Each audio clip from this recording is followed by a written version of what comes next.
তছনছ করতে আসেন তাহলে আমরা দিল্লিকেও তছনছ করে দেব। আমরা ভারতকে হারিয়ে বাংলাদেশের জন্য জয়টা উৎসর্গ করতে চেয়ে। এটাই হচ্ছে বাংলাদেশের সেই ঐতিহাসিক সেভেন সিস্টার, যেটা আমেরিকায় তোমাদের চোখে সরিষা ফুল দেখায়, তোমাদের বগলের তল দিয়ে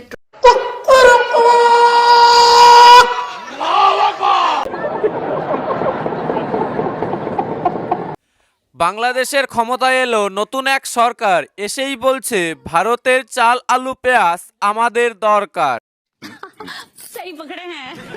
অথচ পকেটে নেই তাদের টাকা, লুঙ্গির তল হয়ে যাচ্ছে ফাঁকা। ভারতীয় দাদারা আমাদেরকে বলে আমরা নাকি লঙ্গি বাহিনী। হ্যালো এভরিওয়ান, কি অবস্থা সবার? আই হোপ, আশা করি আপনারা প্রত্যেকে ভালো এবং সুস্থ রয়েছেন। আজকের ভিডিওটি কিন্তু অত্যন্ত গুরুত্বপূর্ণ এবং ইনফরমেটিভ এবং ফানি একটি ভিডিও হতে চলেছে। সেটা আমি কেন বলছি তা আপনি এই ভিডিওটি শেষ অবধি দেখলেই বুঝতে পারবেন। তাই আমার ছোট্ট একটি অনুরোধ, ভিডিওটি শেষ অবধি না দেখে প্লিজ কেউ যাবেন না। চলুন তাহলে আর কথা না বাড়িয়ে ভিডিও শুরু করা যাক। চলিয়ে শুরু করতে হ্যাঁ। বাংলাদেশ যখন সেভেন সিস্টার্স নিয়ে কথা বলে তখনই বাংলাদেশের মানুষের অপরাধ হয়ে যায়। আজকে ইন্ডিয়ার খালিস্তানের এই নেতা সেভেন সিস্টার্স আলাদা করার হুমকি দিয়েছেন, এমনকি তিনি ট্রাম্পের কাছে আবেদন করেছেন। এখন দাদা বাবু কোথায় যাবে শেয়ার করুন। বন্ধুরা, খালিস্তানের সেই নেতা মনে হয় এর বাপ হয়, এ কারণে বাপ বেটা মিলে নেমে গিয়েছে ভারত বিরোধিতায়। এইবার তোরাই কামরা কামরি কর, এবার তোরাই কামরা কামরি কর, একটুখানি স্বার্থের জন্য আপন মানুষ করলি পর, একটুখানি স্বার্থের জন্য আপন মানুষ করলি পর, তোরাই কামরা কামরি কর, এবার বন্ধুরা, বর্তমানে মুসলিমদের রমজান মাস চলছে, রোজার মাস চলছে, আর এই মাসে এই চাচা একটা পবিত্র কাজ করেই ফেললো। 18 বছরের এক তরুণীকে বিয়ে করে চাচা তার যৌবনের পরিচয় দিয়েই দিল।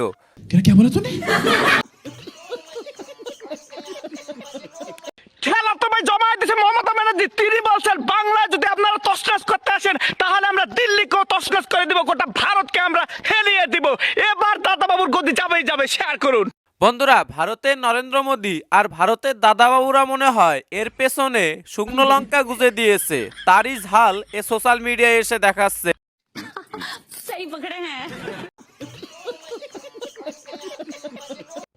আমরা ভারতকে হারিয়ে বাংলাদেশের জন্য জয়টা উৎসর্গ করতে চেয়েছিলাম, কিন্তু আমাদের আগেই সাউথ আফ্রিকা সেটা করে দেখিয়েছে। সেই জন্য সাউথ আফ্রিকাকে ধন্যবাদ।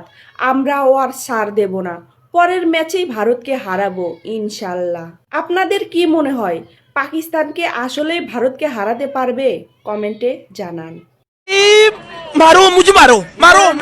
বন্ধুরা, এই মাইয়ার কথা শুনে মনে হচ্ছে আঙ্গুর গাছে ধরে না, মাটির নিচে হয়, আর কলা গাছে ধরে না, কলা আকাশে হয়। মানে নিজেরা তো কিছু ছিঁড়তে পারে না, পাকিস্তানকে আব্বা বানিয়েছে তারাও কিছু ছিঁড়তে পারে না, কিন্তু ভুলবশত ভারত একটা ম্যাচ সাউথ আফ্রিকার কাছে হেরে যায়। এ কারণে এরা সাউথ আফ্রিকার হয়েও চাটাচাটি করতে চলে আসে। এই হচ্ছে এদের চাটাচাটির স্বভাব। লুঙ্গিতে যদি আগুন লাগে তাইলে লুঙ্গি খুললেও বিপদ, না খুললেও বিপদ।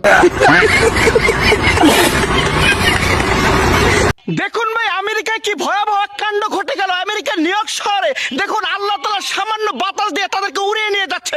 তারা সুপার পাওয়ার, বড় বড় অস্ত্র তাদের হাতে, তারপরও তারা পারছে না। এটাই মহান আল্লাহ তাআলার শক্তি। শেয়ার করুন। আপ কাহা কে জ্ঞানী বাবা? বন্ধুরা, সামান্য বাতাসে যারা নিজেদের লুঙ্গিটাই ধরে রাখতে পারে না, নিজেদের লুঙ্গি উড়ে যায়, তারা বলছে আজকে আমেরিকাকে নিয়ে কথা বলছে। আমেরিকায় নাকি আল্লাহ বাতাস দিয়ে দিয়েছে, এ কারণে সাধারণ মানুষ বাতাসের ঠেলায় উড়ে চলে যাচ্ছে। সত্যি হাস্যকর। দেখো দাদাবাবুর দেশের রাস্তা আজকে কাদের দখলে। যারা চুপ করিয়ে রাখতে চেয়েছিল জনগণকে, আজ সেই জনগণই রাস্তায় নেমেছে বুক ফুলিয়ে। আর অবাক করার দৃশ্য হলো জনগণের পাশে দাঁড়িয়ে আছে পুলিশ। এটা কোনো দয়া নয়, এটা মানুষের শক্তি জোগায়। দাদাবাবুর দেশ বুঝে গেছে ভয় দেখিয়ে আর শাসন চলে না। শেয়ার করুন। বন্ধুরা, এতদিন আমি শুধু ভাবতাম বাংলাদেশের যে সকল পুরুষ পটাশিয়ামেরা রয়েছে তাদের মাথার তারটাই কাটা, কিন্তু না, এতদিন আমি ভুল ভাবতাম এই সকল নারী পটাশিয়ামগুলোর মাথার তার নয়, অন্য কিছুর তারও দেখা যায় কাটা। এ কারণেই বলছে ভারতের জনগণ নাকি খেপে গিয়েছে, যাদের নিজেদের দেশের জনগণই খেতে পাচ্ছে না তারা আবার ভারতের জনগণকে নিয়ে এইসব কথা বলে। ভারতীয় দাদারা আমাদেরকে বলে আমরা নাকি লঙ্গি বাহিনী। কি দাদারা, এটা কিন্তু নেদারল্যান্ড আয়ারল্যান্ড না, এটা কিন্তু সাউথ আফ্রিকা। একটা শক্ত দল আসতে না আসতেই তোমাদের দাদাগিরি শেষ হয়ে গেল।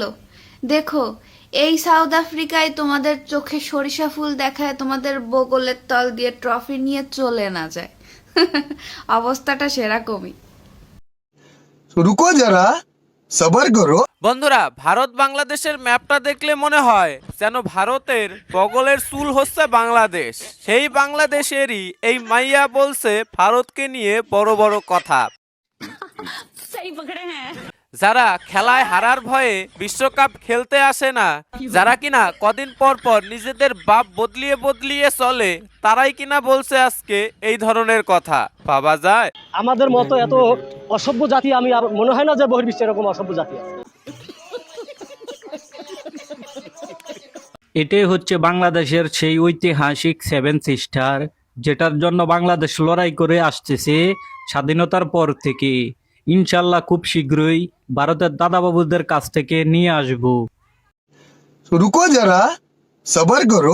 বলছি কি পটাশিয়াম ভাই, তোমরা তোমাদের লুঙ্গির তলে থাকা 7 সিস্টার নিয়ে খেলা করো, ভারতের 7 সিস্টারের দিকে ভুলেও তাকিও না, তাহলে দেখবে আবার তোমাদের লুঙ্গির তলে যে 7 সিস্টারটা রয়েছে সেটাই গায়েব হয়ে গিয়েছে, সেটাই ডিলিট হয়ে গিয়েছে।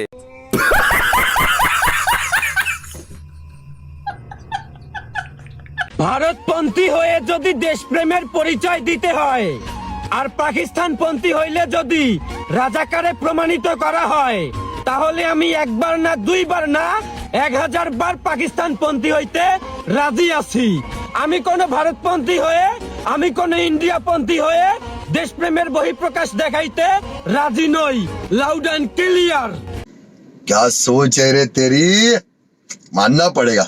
1971-এ পাকিস্তানি হানাদার বাহিনীদের বীর্য থেকে যাদের জন্ম, তারা ভারত বিরোধী কথাবার্তা বলবে, তারা ভারতকে ঘৃণা করবে, তারা পাকিস্তানের দালালি করবে, উর্দু বলবে, এটাই তো স্বাভাবিক। এটা আবার প্রকাশ্যে এসে বলার কি আছে? তোরা যে পাকিস্তানি বীর্য থেকে তৈরি হওয়া প্রাণী সেটা আমরা খুব ভালো করেই জানি।